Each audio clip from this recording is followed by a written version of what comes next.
Nous voici maintenant au chapitre 17 du livre de l'Apocalypse.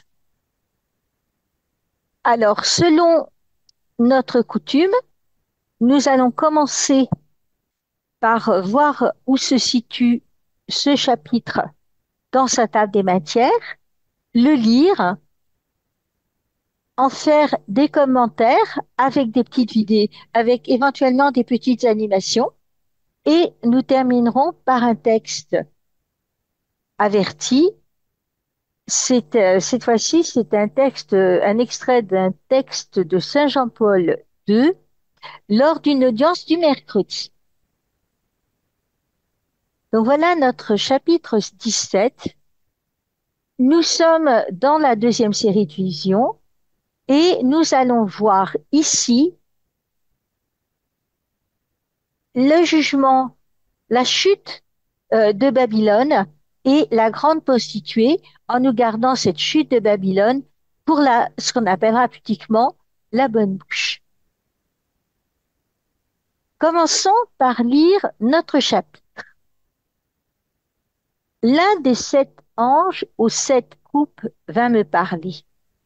Viens, dit-il, je vais te montrer ce que sera la condamnation de la grande prostituée assise au bord des grandes eaux. Les rois de la terre se sont prostitués avec elle, et ceux qui habitent la terre se sont enivrés du vin de sa prostitution. Il me transporta en esprit au désert, et j'ai vu une femme assise sur une bête écarlate qui était couverte de noms blasphématoires et qui avait 7 têtes et 10 cornes. Cette femme était vêtue de pourpre et d'écarlate, toute parée d'or, de pierres précieuses et de perles. Elle avait dans la main une coupe d'or remplie d'abominations avec les impuretés de sa prostitution. Il y avait sur son front un nom écrit, un mystère, Babylone la grande, la mère des prostitutions et des abominations de la terre. Et j'ai vu la femme, ivre du sang des saints et du sang des témoins de Jésus. En la voyant, je fus saisi d'un grand étonnement. Et l'ange me dit, pourquoi es-tu étonné, moi? Je te dirai le mystère de la femme et de la bête qui la porte, celle qui a les 7 têtes et les 10 cornes. La bête que tu as vue, elle était, mais elle n'est plus. Elle va monter de l'abîme pour aller à sa perdition. Quant aux habitants de la terre dont le nom n'est pas inscrit dans le livre de la vie depuis la fondation du monde, ils seront étonnés au spectacle de la bête qui était, qui n'est plus et qui va reparaître. Ici, il faut l'intelligence, mais avec la sagesse. Les 7 têtes sont 7 collines sur lesquelles réside la femme. Elles sont aussi 7 rois. 5 sont tombés, un est là maintenant, et l'autre n'est pas encore venu. Mais quand il viendra, il ne devra rester que peu de temps. Et la bête qui était là et qui n'est plus est elle-même un 8e roi, mais elle fait partie des 7. Elle va à sa perdition. Les 10 cornes que tu as vues sont 10 rois qui n'ont pas encore reçu la royauté, mais reçoivent le pouvoir royal avec la bête pour une heure. Ceux-ci ont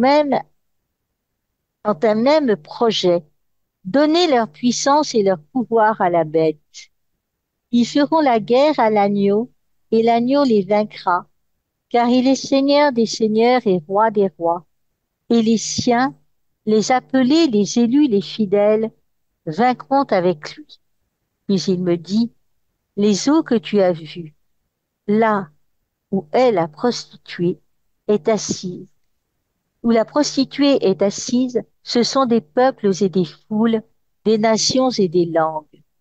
Quant aux 10 cornes que tu as vues, ainsi que la bête, elles se prendront de haine pour la prostituée, Elles la laisseront dépouillée et nue. Elles mangeront ses chairs et la brûleront au feu. Car Dieu leur a mis au cœur de réaliser son projet, de réaliser ensemble un même projet, donner à la bête leur royauté jusqu'à ce que s'accomplissent les paroles de Dieu. La femme que tu as vue, c'est la grande ville qui exerce la royauté sur les rois de la terre. Et la vision du jugement qui est présentée dans ce septénaire des couples que nous avons vus au chapitre 15 et 16 est donc suivie de la chute de Babylone, qui se termine, on le verra, par une doxologie. Et ce chapitre reprend donc le précédent, mais sous une autre forme,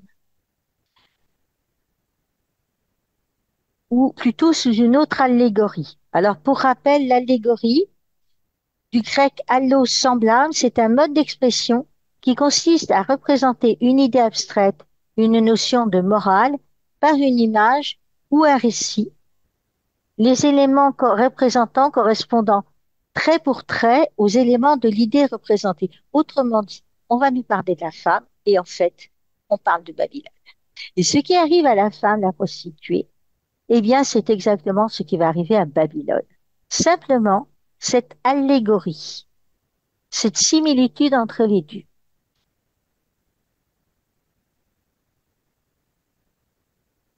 Et au verset 1, donc, au nom de tous, l'un des anges qu'on a rencontré au chapitre précédent, qui tient une coupe, s'approche de Jean et donc lui dit, je te montrerai le jugement de la grande prostituée assise au bord des grandes eaux.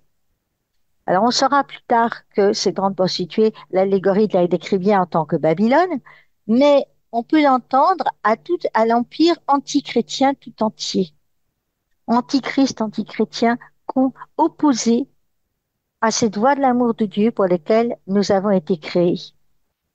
On peut le voir donc, ces grandes prostituées comme la puissance idolâtre, puisque le verset nous apprend qu'elle portait inscrit sur son front le nom de Babylone la Grande. Et on peut comprendre ça dès le premier verset, qui reprend le message prophétique du livre de Jérémie, chapitre 51, contre les remparts de Babylone, levez l'étendard, renforcez la garde, postez des gardiens et dressez les embuscades. Oui, selon son projet, le Seigneur accomplira ce qu'il a dit contre les habitants de Babylone. Toi qui demeures auprès des grandes eaux, toi qui regorges de trésors, ta fin est arrivée, et est arrivé donc le terme de tes profits. Cette Babylone, la ville traversée donc par l'Euphrate, sillonnée par de nombreux canaux, qui a entraîné les rois de la terre dans la fornication. Et vous vous souvenez, au chapitre précédent, on avait vu que l'Euphrate avait été asséché. Elle a enivré les habitants de la terre du vin de sa prostitution. Donc, Babylone, et là, nous montre un petit peu l'image saisissante de la prospérité matérielle, mais aussi la corruption de l'empire néo-païen. Apparemment, ils sont tout bons. Apparemment, ils gagnent. C'est pas la première fois qu'on rencontre ce moment où apparemment, tout est pour eux. Tout du moins tout dans ce tout sur lequel ils ont entraîné les personnes. Et Jean est en train de dénoncer, au-delà des apparences, ce qui va lui arriver. Et pour voir cette femme, Jean est transporté en esprit au désert. Le désert, c'est le lieu de la diaspora. Et Rome est au centre de la diaspora, l'endroit où les Juifs, où le peuple de Dieu s'est disséminé. Et le désert indique la dévastation qui va arriver. L'image de Rome est en train de se superposer à celle de Babylone. La femme chevauche donc cette bête écarlate couverte de titres blasphématoires portant 7 têtes et 10 cornes. C'est la première bête d'Apocalypse 13:1. Elle porte des habits précieux de pourpre, des bijoux en or, elle est ornée de perles et de pierres précieuses. Par-delà l'image d'une prostituée très belle et de grand luxe, Jean veut nous montrer l'immense pouvoir de séduction exercé par l'idolâtrie. Alors, écarlate, ça signifie, je vous le rappelle, la puissance. Et par opposition aux coupes que Dieu offrait en vue d'une communion, cette prostituée tient dans sa main une coupe en or, remplie d'abominations et des souillures de sa prostitution. Et elle porte un nom révélateur, on l'a vu, Babylone la Grande, la mère des prostituées et des abominations de la terre. J'en parle d'abomination de Béligmata à deux reprises. C'est un terme qui, chez les Septante, donc la traduction en grec de l'Ancien Testament, désigne les idoles, le culte idolâtre, la conduite de vie des idolâtres. Alors, si au lieu d'abomination, on avait mis Babylone la Grande, la mère de toutes les idolâtries, ben, on aurait compris différemment. Mais vous le savez, moi je reste toujours fidèle à la traduction liturgique, celle que vous avez une petite chance d'entendre quand vous êtes à la messe ou à tout type d'office. Et sur le front de cette prostituée est écrit mystère, ce qui montre que tout est mystérieux et symbolique et allégorique dans cette vision. Cette femme Babylone, à la fois prostituée et mère de prostituées, elle est asservie à l'idolâtrie.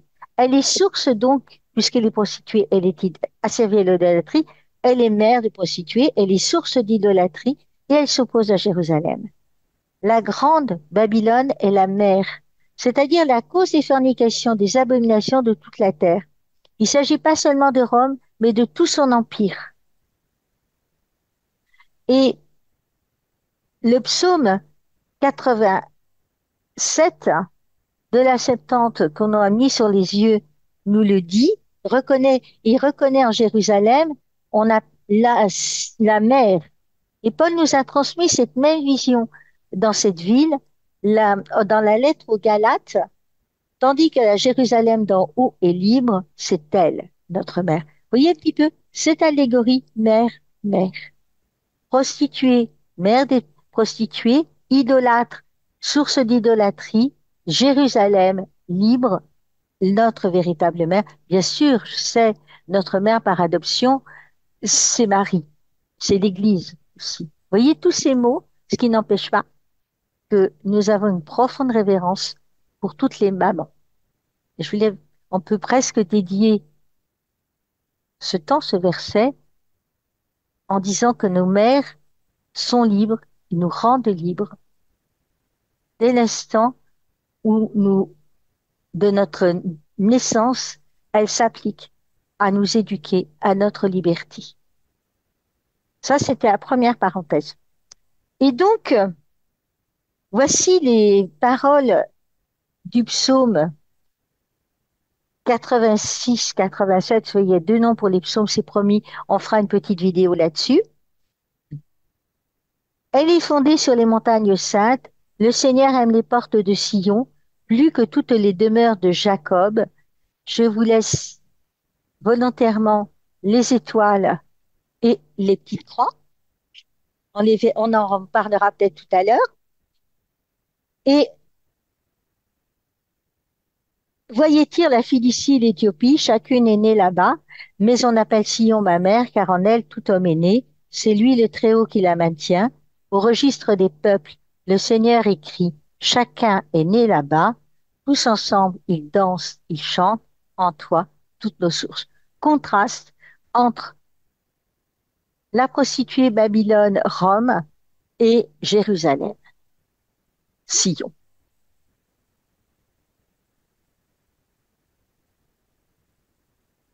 Cette prostituée est ivre du sang des saints et des martyrs.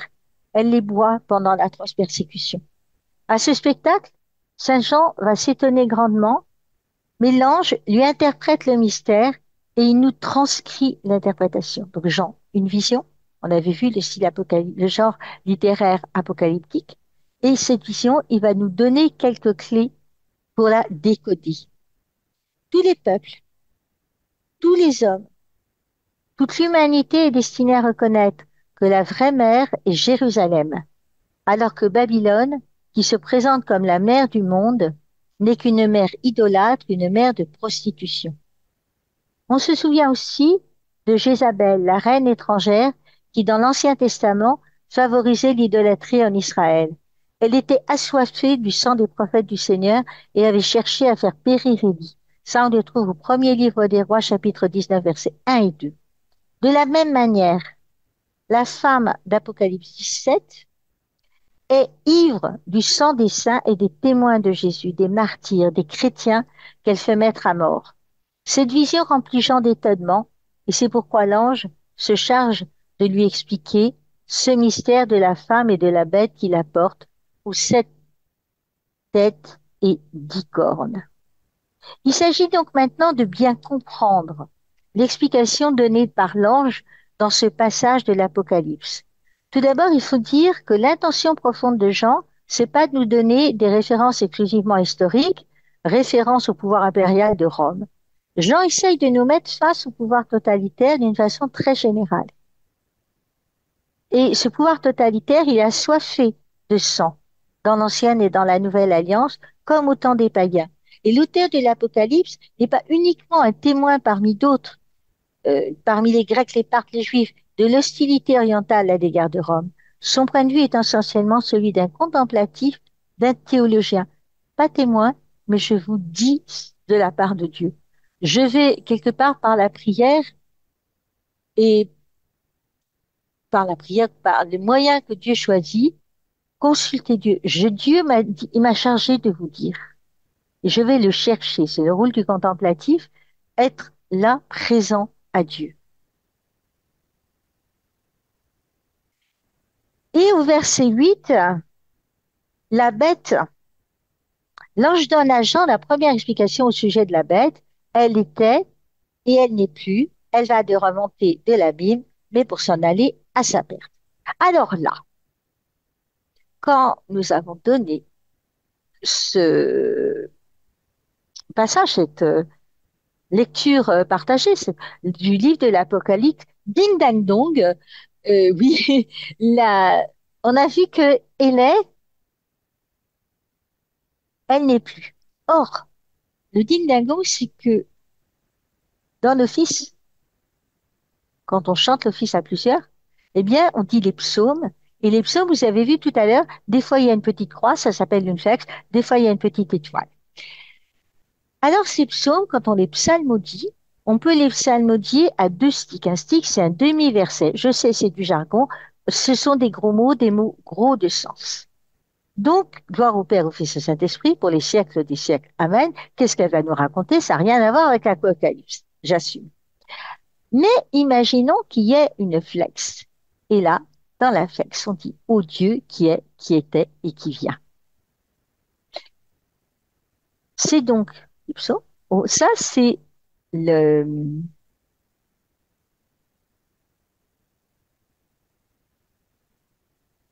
le,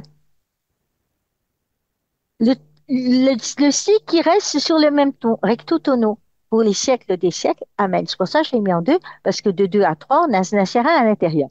Et comme la vie est très simple et qu'il y a des personnes dans les monastères qui prennent des risques en chantant, en psalmodiant à 4 sticks, parce que bien sûr les psaumes ont été traduits, si on avait la possibilité, s'il n'y avait pas eu cette chose qu'on appelle la tour de Babel qui a mélangé toutes les langues, on aurait tous la même langue, on resterait peut-être à l'hébreu, eh bien là, on n'aurait plus ces questions-là qui sont peut-être des questions de cuisine chrétienne.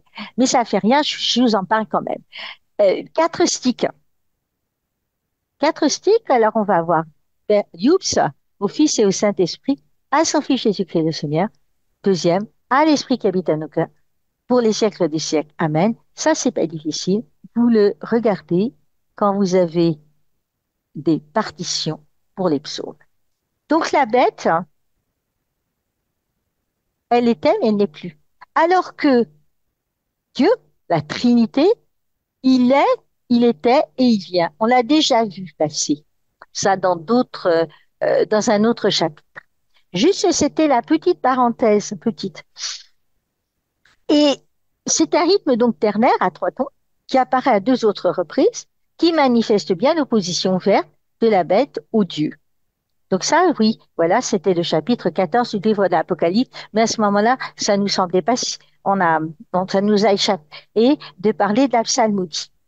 La dynamique de la bête suscite l'émerveillement, l'admiration des habitants de la terre, dont le nom n'est pas inscrit dans le livre de vie. Je vous rappelle que ceux dont le nom sont inscrits dans les livres de vie, les 144 000, concernent le monde juif, euh, inscrit dans le livre de vie, quoiqu'il n'ait pas reconnu notre Dieu d'amour.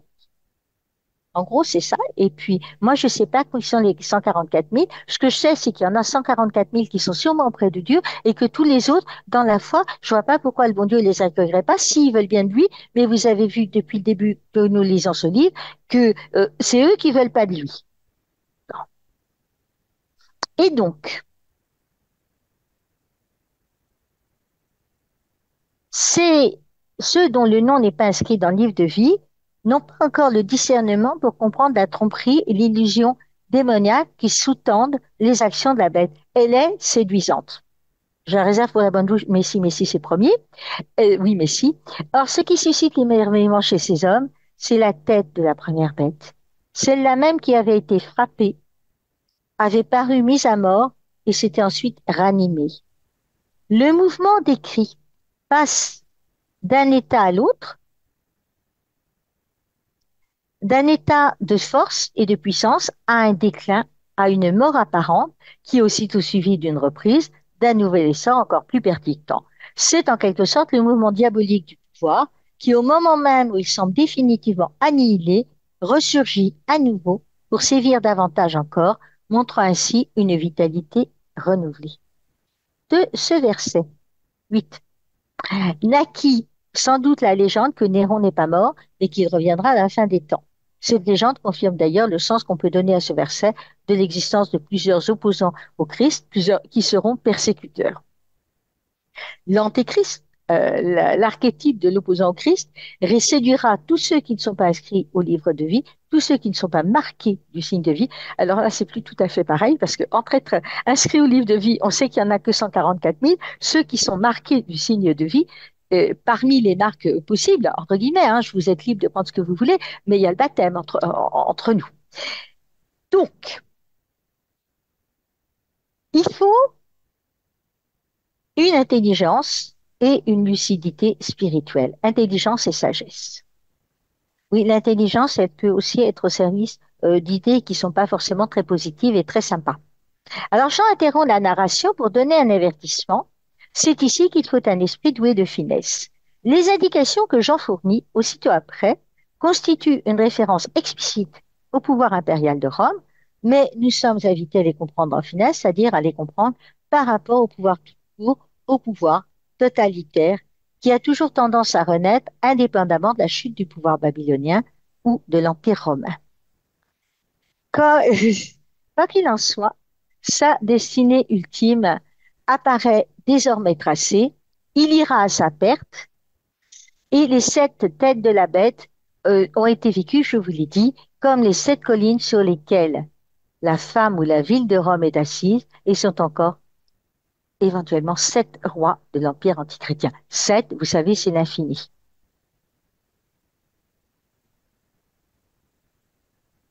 Les 7 têtes de la bête montées par la femme sont 7 montagnes.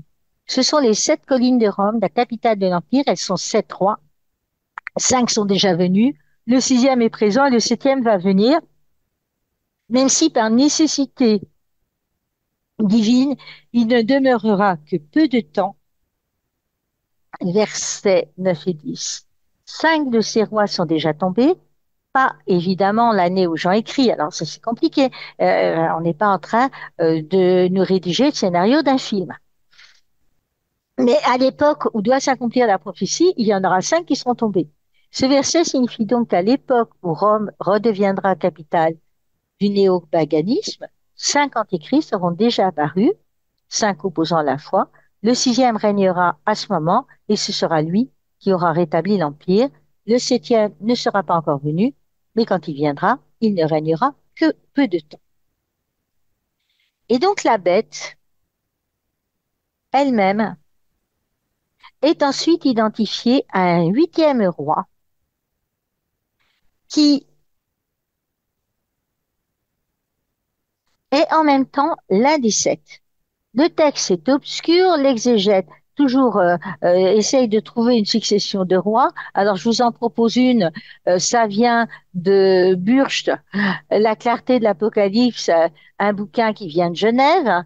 Alors à Genève, il y a eu Saint François de Sales, mais il y a aussi beaucoup de lieux de refuge pour nos frères qui se sont séparés de nous. Et on a une liste d'empereurs romains pris en considération. On a aussi au verset 13, conformément à Daniel 7, 24, j'en précise leur nombre, ils sont 10. Je sais, il y en a peut-être plus de 10, on ne va pas s'inquiéter. Leur caractéristique est d'être entièrement soumis à la bête. Ils n'ont qu'un seul dessein, mettre au service de la bête leur puissance et leur pouvoir. Ils combattront contre l'agneau, mais l'agneau les vaincra, car c'est à lui que revient le titre de Seigneur des Seigneurs et Roi des Rois que la bête voulait s'arroger. Ces 10 chefs et l'Antéchrist n'ont qu'un seul dessein, détruire l'Église. Oui, j'ai mis des trucs horribles de la bête. Mais simplement, l'agneau, le Seigneur des Seigneurs, le Roi des Rois, les vaincra.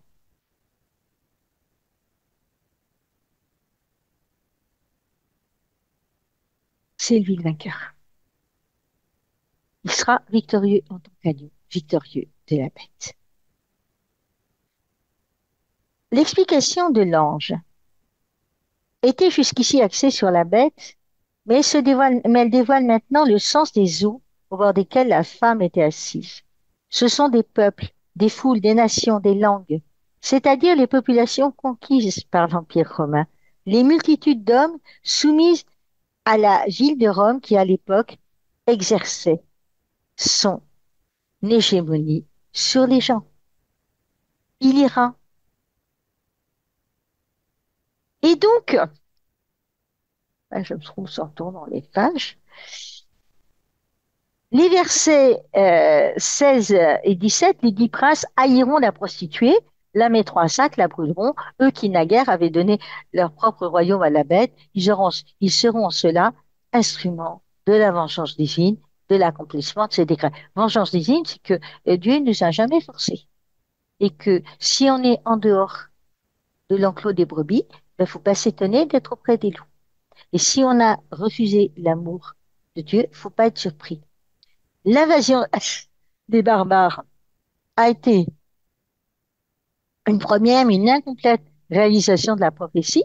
Elle nous donne une idée de la manière dont Rome va devenir de nouveau, au temps de l'Antéchrist, la proie des fléaux de Dieu, en châtiment de sa révolte contre l'Église. Vous savez très bien que c'est mon Dieu qui s'occupe de régler nos comptes à sa manière à lui. Désormais, on dévoile aussi le destin de Rome. La bête qu'elle chevauchait se retourne contre elle avec haine et la prostituée dépouillée, dévorée, brûlée. La femme, Rome et son empire, se distingue donc de la bête dont elle n'est qu'une manifestation, une incarnation temporaire. Le pouvoir qu'elle incarne, il vivra à sa destruction, prêt à se manifester à travers d'autres instruments humains, animés par une même soif de sang et de violence et par les mêmes visées absolutistes. Jean nous dévoile ainsi que le même pouvoir, la bête auquel Rome est soumise et qui est à l'origine de sa force, est également l'instrument de sa destruction. D'une certaine manière, c'est le début de sa fin. Naturellement, bien sûr, tout ça a peut-être une valeur historique à mettre en rapport avec les bouleversements profonds et les révoltes qui ont entraîné la chute de l'Empire romain. Jean y voit un mode de fonctionnement propre au pouvoir démoniaque. Mais la division qui est l'œuvre incessante du diable, entraîne son propre arrêt de mort.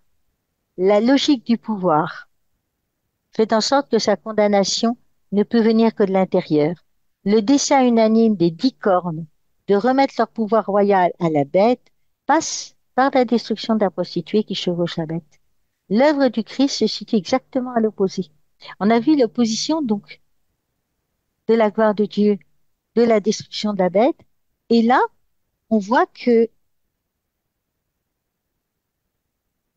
après avoir préparé un royaume pour Dieu son Père, le Fils le lui remet et se soumet entièrement à lui.